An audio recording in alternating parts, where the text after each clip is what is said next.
कवी प्रवीश शो. मित्रांनो, स्वागत. खारुताई आणि पक्ष्यांसाठी दोन घास ठेवण्याची माझ्या भावाची आणि माझी सवय. दारामध्ये एक अतिशय उंच असं झाड आहे. इथे ठेवली चपाती की या उंच झाडावर कुठेतरी त्यांची छोटी छोटी घरटी आहेत.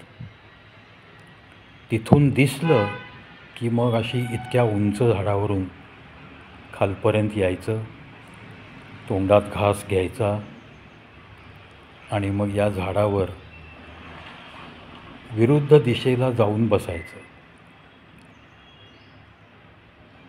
त्या कट्ट्यावरच जर खात बसले तर मात्र त्यांना धोका होऊ शकतो जीवाला, हे आपोआप त्यांच्या आईबापांकडनं त्यांना शिकवलं जातं.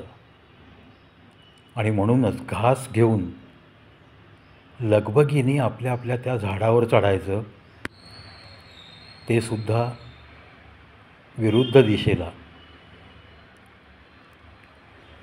पहा किती लगबग असते.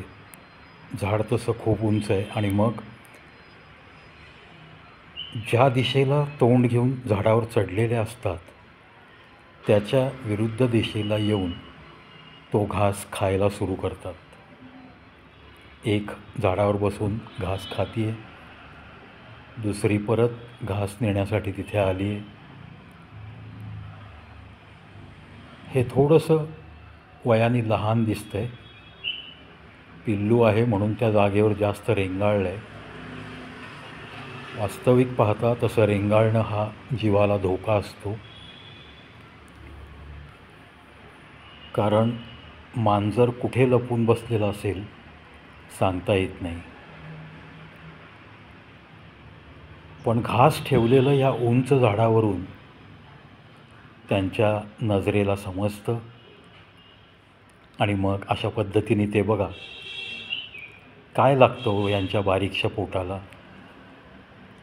तो तुकडा तिथं बसून कुरतडत बसून घशाखाली ढकलायचा.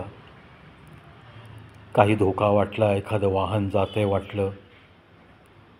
आता मी जाळीची खिडकी खूप अलगदरित्या उघडली तरीही त्यांना चाहूल लागल्यावर 10 मिनटं त्या आल्या नाही खाली दोघी. आणि नंतर या दोन खारुताई आल्या. त्यांना हवं तेवढं त्या चोचीत त्यांच्या घेऊन गेल्या तोंडात. फारसं काही लागत नाही. आपण जे काही रोज बनवतो त्याच्यामध्ये एखादा आगंतुक येईल म्हणून तो जेवून गेला पाहिजे घरातनं, म्हणून थोडंसं जास्त बनवत असतो आपण. त्याचा उपयोग असा. आता बघा साळुंकी आली आहे, परत एक खारुताई.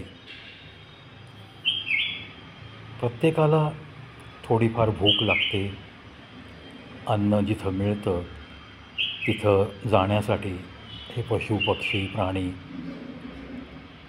खार असो, कावळा असो, साळुंकी असो, छोटे छोटे बुलबुल पक्षी पण येतात.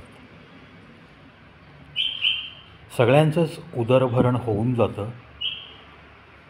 आपण थोडंसं त्यांना काहीतरी देतो एवढंच समाधान. त्याच्यामुळं वाया जाणारं फेकून देण्यापेक्षा किंवा पुन्हा चेंगटपणा करून आपणच त्याचा चुरा बनवून खाण्यापेक्षा अशा प्राण्यांसाठी, अशा पक्ष्यांसाठी थोडंफार ठेवलं तर त्यांच्या उपयोगी पडतं. त्यांच्या पिलांचा पण काहीतरी घास मिळतात. मानवतेच्या दृष्टिकोनातनं एवढं तरी आपण सहज करू शकतो. करत राहणे. श्रीराम.